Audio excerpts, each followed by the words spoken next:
আসসালামু আলাইকুম, আপনারা কেমন আছেন? আশা করি নিঃসন্দেহে মহান আল্লাহ তাআলার রহমতে ভালো আছেন। Green touch with Ataur YouTube চ্যানেলের পক্ষ থেকে আপনাদের সকলকে স্বাগত এবং শুভেচ্ছা জানাইলাম। তো বিষয়টা হলো, আপনারা যারা এইচএসসি 2023 সালে এবং এইচএসসি 2022 সালে পরীক্ষা দিতে যাচ্ছেন, ইংরেজি যে আপনাদের একটা শর্ট সিলেবাস আছে, এই বিষয়টা কিন্তু আপনারা জানেন। আপনাদের প্রত্যেকের সিলেবাসের মধ্যে একটা কমন অধ্যায় রয়েছে, সেটা হলো right form of the verbs.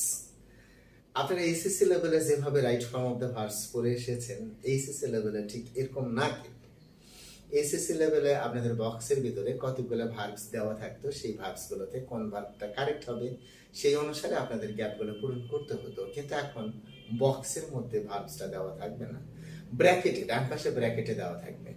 তো right form of the verbs মানে ব্র্যাকেটের মধ্যে ভার্বের যে ফর্মটা আছে, ওটা সঠিক ফর্মটা আপনাদেরকে লিখতে হবে, এমনই কিন্তু বলা হয়ে থাকে। তো যাই হোক, খেয়াল করেন, আমরা একটু right form of the verbs নিয়ে আলোচনা করতে যাচ্ছি। তো প্রথমে আমরা দেখব যে আমরা যখন right form of the verbs করব, তখন ভার্বসের দুটো কোয়ালিটি সম্পর্কে জানব। একটা হলো আমাদের ফাইনাইট ভার্ব, ফাইনাইট ভার্বস। আচ্ছা, প্রথমে আমরা জানবো ফাইনাইট ভার্বসটা আসলে কি কি। দেখেন, খুবই সহজ।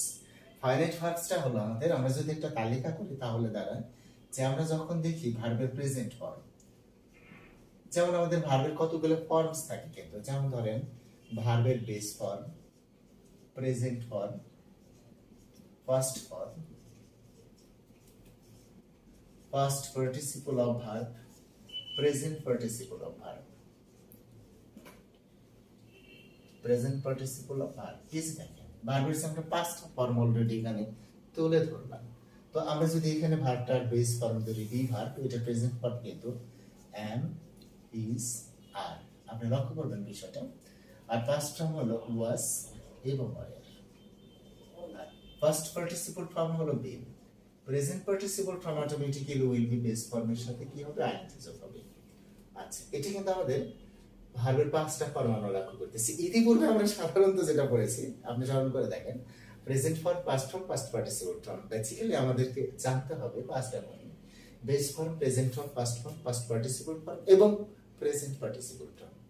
তো অনুরূপভাবে আমরা যদি এখানে ভার্বটা নিই হ্যাভ, এই হ্যাভ ভার্বটা হলো base form, present form have, has দুটোই, past form had, past participle form also had, present participle form হলো ভার্বের বেস ফর্মের সাথে আইএনজি যোগ হবে।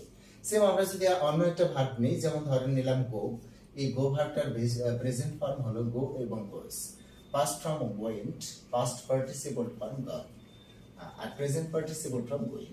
তো আমি ওই দৃষ্টিকোণ থেকে বলছি যে আমরা যখন ফাইনাইট ভার্ব শিখবো, ফাইনাইট ভার্ব কোনগুলো আসলে, ভার্বের প্রেজেন্ট ফর্মটা ফাইনাইট ভার্ব, এরা সবাই ফাইনাইট ভার্ব। আচ্ছা, নাম্বার 2, ভার্বের পাস্ট ফর্ম, এরা কিন্তু finite verb. Number 3, be verb মানে এম ইজ আর ওয়াজ আর গেলে এরপরে যদি অন্য একটা ভার্বের সাথে আমরা আইএনজি যোগ করি, এটাও কিন্তু ফাইনাইট ভার্ব। যেমন আমরা বি ভার্বটা যদি এম ধরি, এম, এরপরে আমরা অন্য একটা ভার্ব নিলাম গো, এটার সাথে আমি যখন এই যে আইএনজি যোগ করলাম, এটাকেই কিন্তু আমাদের বলা হবে ফাইনাইট ভার্ব। শুধুমাত্র এখানে এম কে আমরা গোয়িং কে আলাদাভাবে ফাইনাইট ভার্ব বলবো না, একসাথে এম গোয়িং এই ক্ষেত্রে ফাইনাইট ভার্ব। কারণ বি ভার্ব প্লাস অন্য একটা ভার্বের সাথে আইএনজি যোগ করলে যেটা দাঁড়ায়, সেটা কিন্তু আমাদের ফাইনাইট ভার্ব।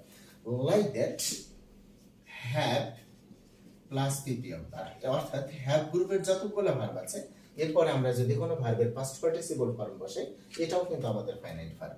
এছাড়া আমাদের যে মডাল অক্সিলারি ভার্বগুলো আছে, মডাল, মডাল প্লাস ভার্বের বেস ফর্ম।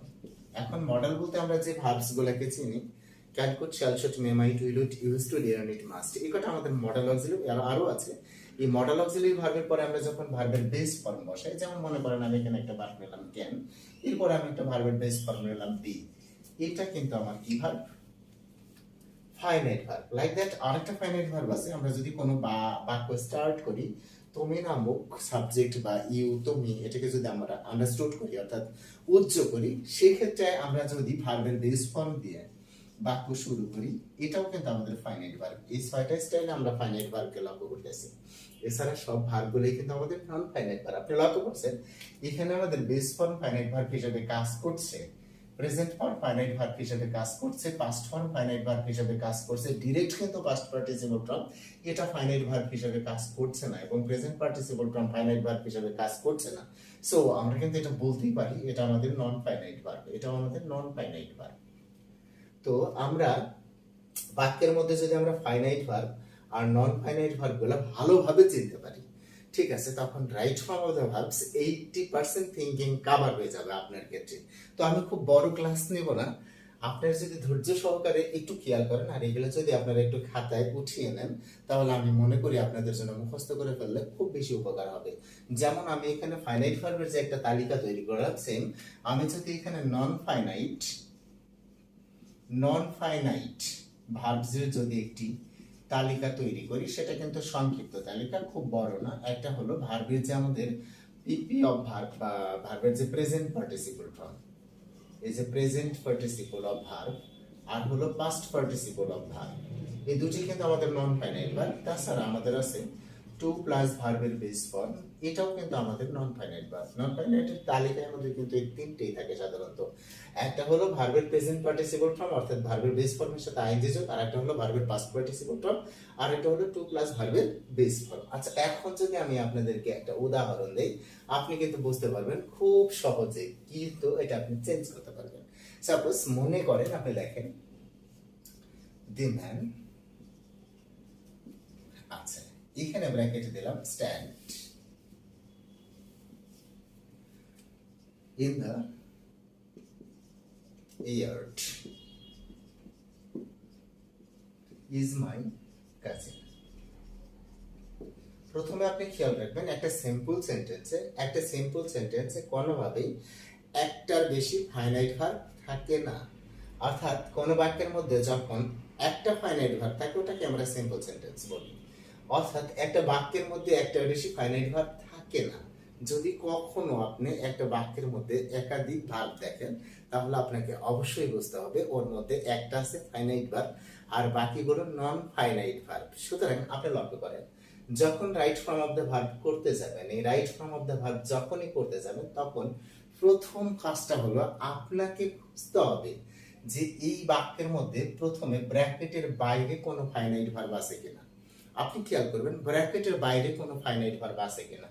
ধরেন এটা আপনার এ নাম্বার, আপনি লক্ষ্য করলেন যে হ্যাঁ ব্র্যাকেটের বাইরে আপনার ফাইনাইট ভার্ব আছে বিকজ ইউ নো দ্যাট, কারণ আপনি কিন্তু জানেন যে ফাইনাইট ভার্ব হলো ভার্বের প্রেজেন্ট ফর্ম ফাইনাইট ভার্ব। এই যে দেখেন এখানে ইজ, এই যে ইজ এটি কিন্তু ভার্বের প্রেজেন্ট ফর্ম।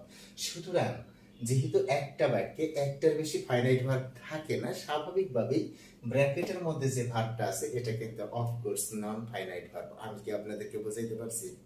হ্যাঁ, না বুঝলে আপনারা অবশ্যই বলবেন, আমি আপনাদেরকে আরো বিষয়গুলো পরিষ্কার করে বোঝানোর চেষ্টা করব।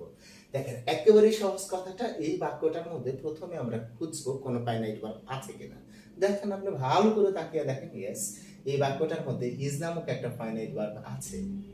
যেহেতু ইজ নামক একটা ফাইনাইট ভার্ব আছে, সুতরাং ব্র্যাকেটের মধ্যে অন্য যে ভার্বটা রয়েছে এটা কিন্তু একটা নন ফাইনাইট ভার্ব। আর যেহেতু নন ফাইনাইট ভার্বের গঠন কি? গঠনটা কিন্তু হয় ভার্বটার সাথে আইএনজি যোগ হবে, অথবা ভার্বের পাস্ট পার্টিসিপল ফর্ম হবে, অথবা টু প্লাস ভার্বের বেস ফর্ম হবে। তবে সাধারণত আইএনজি যোগ এটা সবচেয়ে বেশি হয়। আর পাস্ট পার্টিসিপল ফর্ম, দেখেন এই বাক্যটার মধ্যে পাস্ট টেন্সের কিন্তু কোনো ছোঁয়া নেই। যেমন ইজ, এটা কিন্তু আমাদের প্রেজেন্ট ফর্ম। সব মিলে এই বাক্যটা যেহেতু আমাদের প্রেজেন্ট টেন্স আছে, প্রেজেন্ট ফর্ম আছে, সুতরাং আমরা এই বাক্যের মধ্যে যেটা দেখব, এইখানে যে স্ট্যান্ড আছে এটা নন ফাইনাইট রূপটা আমাদের কি হবে? স্ট্যান্ডিং। এটি কিন্তু কোনোভাবেই স্টুড হবে না, এটার আনসারটা হবে হলো স্ট্যান্ডিং। কারণ দেখেন আরো বলতেছি, খুবই সহজভাবে যদি আপনি চিন্তা করেন এটা কিন্তু হয়ে যাবে। যে আপনি প্রথমেই খেয়াল করবেন বাক্যটার মধ্যে কি আছে। ফার্স্ট আপনি খেয়াল করেন বাক্যটার মধ্যে আপনার ব্র্যাকেটের বাইরে ফাইনাইট ভার্ব আছে, সুতরাং ব্র্যাকেটের মধ্যে যেটা আছে এটা নন ফাইনাইট।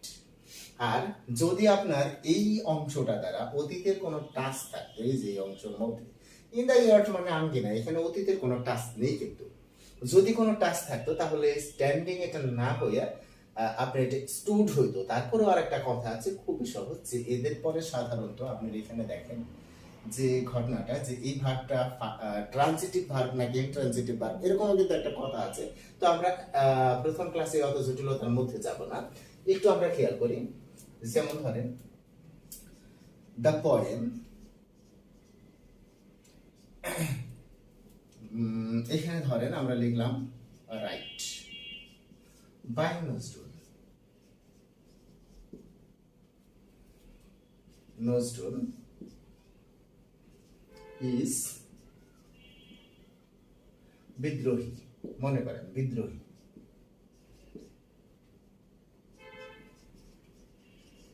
এইভাবে আমি লিখলাম the poem write by Nazrul is Bidrohi. আপনি দেখেন এই ইজ দেখে কিন্তু আমরা বুঝতে পারতেছি যে কবিতাটা বিদ্রোহী, কবিতাটা তার এখনো মারা যায় নাই, ঠিক আছে। তো আমরা কিন্তু বুঝতে পারতেছি, ইজ দেখে বুঝতেছি এটা প্রেজেন্ট টেন্স, কিন্তু নজরুলের লেখা কবিতা, এখন দেখেন এটা কিন্তু আমাদের ফাইনাইট ভার্ব, তাহলে এটা নন ফাইনাইট ভার্ব। নজরুল তো আর বাঁচা নাই, যে এইটুক দেখে আমরা কিন্তু বুঝতেছি, মানে আমাদের হৃদয়ে বাঁচা আছে, কিন্তু ফিজিক্যালি তো আর উনি বাঁচা নাই। এই অংশটা দেখলেই আমরা বুঝতে পারবো যে এই আমাদের নন ফাইনাইটের রূপটা কি হবে, সেটা কি আইএনজি যোগ হবে নাকি ভার্বের পাস্ট পার্টিসিপল ফর্ম হবে। আমরা আশা করি বুঝতে পারতেছি যে এখানে ভার্বের কোন ফর্ম হবে, পাস্ট পার্টিসিপল ফর্ম হবে, এটা রাইটিং হবে না, হবে রিটেন। তো যাই হোক, বিষয়টা হলো এক ক্লাসে অত বেশি বিস্তারিত আলোচনা করলে নিশ্চয়ই আপনারা বোরিং ফিল করবেন আই থিঙ্ক। হ্যাঁ, তাই আমি আর বেশি আলোচনা করব না।